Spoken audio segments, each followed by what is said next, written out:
গরমের দিনের সকালে এইভাবে পান্তা ভাতের সাথে হাত ঘষি আলু দিয়ে চিংড়ি মাছ রান্না খেতে দারুণ দারুণ, পুরাই কলিজা মন ঠান্ডা হয়ে থাকার মতো খাবার।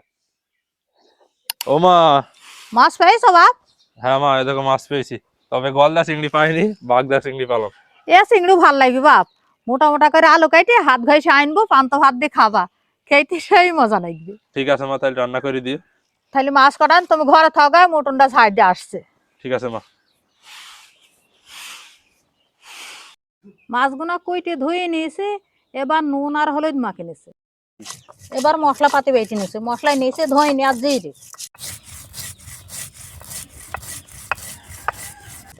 এবার বেটে নিছে পাঁচফোড়ন আর এলাইচের ফল। এবার পেঁয়াজ আর রসুন বেটে নিছে। মশলাপাতি বেটে না হয়ে গেছে, এবার তেলে চিংড়ি মাছগুলো ভেজে নিছে।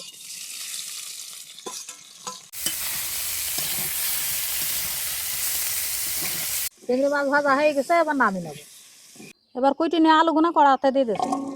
দিয়ে দিলাম পেঁয়াজ রসুন বাটা, ধইনি দিয়ে জিরে দিয়ে বাটা, পাঁচফোড়ন আর এলাইচের ফল বাটা, দিয়ে দিলাম কাঁচা ঝালের কুচি, শুকনো ঝালের গুঁড়ো, হলুদের গুঁড়ো, দিয়ে দিলাম কটা কাঠ আর তেজপাতা, নুন। এবার সব শেষে দিয়ে দিলাম সয়াবিন তেল। এবার সব কিছু হাত ঘষে ভালো করে মাখে নিচ্ছে।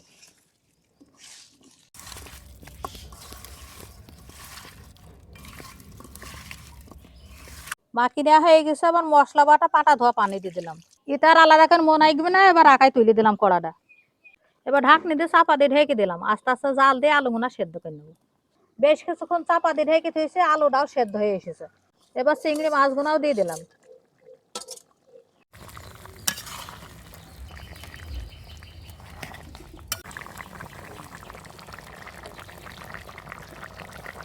তরকারি রান্না হয়ে গেছে, এবার চারটি ভাজা জিরে গুঁড়ো ছিটে দিছে।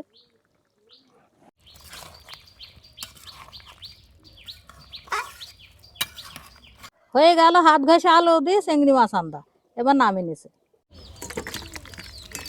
মা দাও দিনই দাও, তাড়াতাড়ি দাও, এরকম মজার তরকারি নিয়ে কি আর বসে থাকা যায়? খিদেও লেগে গেছে খুব।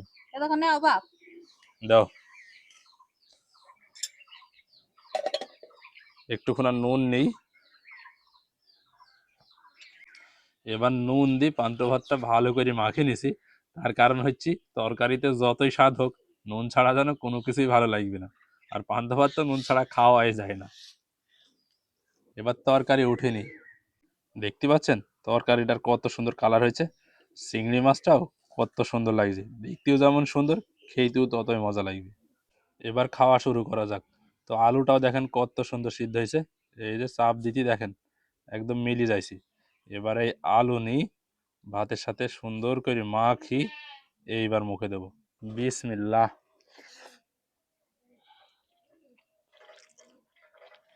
দারুণ দারুণ, আলুটাও যা হয়েছে না, পুরাই দারুণ। আর এইভাবে চিংড়ি মাছ দিই আলু দিয়ে হাত ঘষি রান্না করি সকালবেলায় পান্তা ভাতের সাথে, খেতে যা লাগে না বলি বোঝান যাবে না। পুরাই অসাধারণ একটা খাবার, সারাদিন শরীর ঠান্ডা থাকে।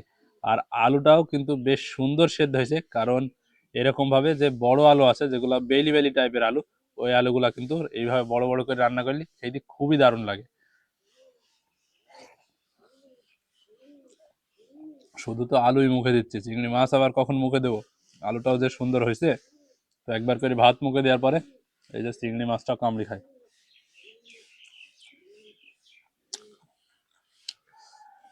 কি যে দারুণ হয়েছে!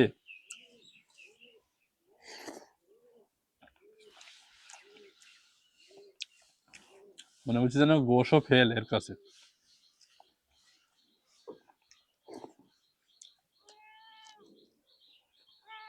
তো এইরকম মজার খাবার নি আর আপনাদের সাথে বেশি বইকবো না। আজকের ভিডিওটা এখানে শেষ করে দিয়েছি, দেখা হবে নতুন কোনো ভিডিওতে। ততক্ষণ সবাই সুস্থ থাকবেন, ভালো থাকবেন, সবাইকে জানাই আল্লাহ হাফেজ।